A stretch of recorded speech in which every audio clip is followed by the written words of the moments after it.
I guess I should let you hold that. I'm Christal Mangano. I know you're nominated for a score. How did you get involved in composing, and why is that a passion of yours? It's been a passion of mine for a long time. I was always involved with music, playing in as many groups as I could. I played piano, I sang in choir, I played in orchestra, band, anything that had music, I was there. And I just really kind of started developing a love for music and film. I just thought it was magical, and you could listen to it and be completely transported.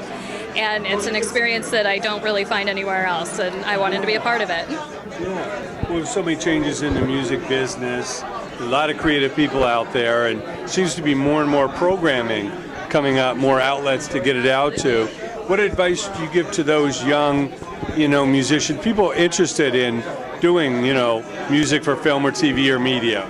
I think find projects that interest you. Because, like you said, there's so many out there. There's things online. There's all kinds of network things available. Find projects that you're passionate about, and that'll show through in the work that you contribute to it, and it'll really shine, I think. Hi, my name's Neil Achory. And what do you do? I'm a composer. I do a lot of work for video games as well as film and television. Coming up loving music or all that, how did you gravitate towards doing music for media? I grew up with movies and games, and I love the emotion that creates, and that makes me feel as a viewer.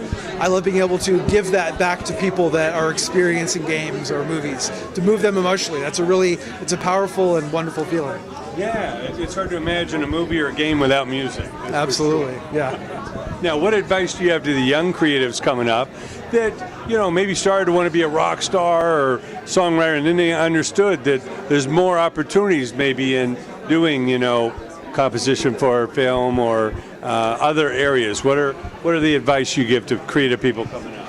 I started out as wanting to be a rock star as well, playing guitar in a band and all that, and go through whatever opportunity comes your way. Walk through that door, because you never know where it's going to take you. I've walked through all kinds of doors, and it's brought me where I am, and I wouldn't have changed anything. Good evening. Please introduce yourself. Nicholas Pike. And I hear that you're making some documentaries. Please tell us about those. Well, the most recent one is called 100 Years, and it's the story of Eloise Cobell, who was a Blackfeet Indian woman who brought the largest ever class action suit against the U.S. government and won. And Obama just signed off on it in 2012. And so I wrote a song for it called On Ghost Ridge. It's performed by Una. And it's great. So what was the basis of the class action? Essentially, a lot of the reservations that Native Americans live on, they discovered oil and gas. And about 100 years or so ago, the government said, "Look, we'll handle the leases, and we'll manage them with the big oil companies and all that kind of stuff, and we'll just put, fair market value for every barrel we take into your banks."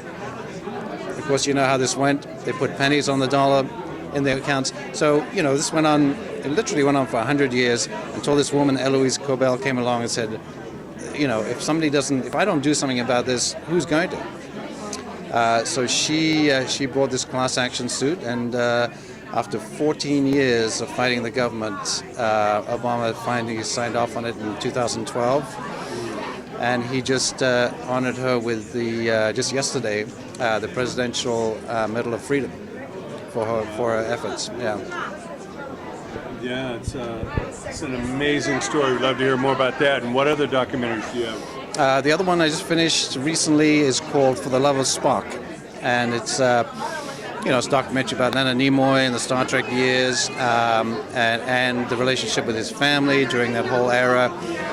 Fascinating documentary, very emotional, very powerful, and just pulling in all this. Wonderful stuff, wonderful Star Wars memories that we all have. And that one's on Netflix now. That one's is it Netflix or is it still on iTunes? If it's not on Netflix, it will be soon. Now, if one wasn't necessarily a Trekkie, what can you tell them why they should be watching that? Well, it's not just about Spock. It's about Leonard Nimoy, the man, and his work ethic. I mean, he would come home on a Friday night jump on a plane somewhere to go to some, convention or some other event where they'd hired him to come and be, to basically to increase the number of people that they had at whatever convention it was. So he was a very, very hard-working guy, and he made the most out of all his opportunities to be out with the public, with his public, So consequently, his family life suffered a lot, and the film is directed by his son Adam, who's a wonderful guy, and so a lot of it is from his point of view, and it's really, really very interesting. What advice do you have to, talent coming up today that might be interested to get into the documentary business? What's the steps? Documentaries are very popular right now. A lot of them being made, so it's a really great opportunity to get in. And often they don't have much money, which is also a plus in a way because it gives you the opportunity to do something. So I think, what advice to give? If you know somebody who's making one, get in touch with them and say you want to write the music.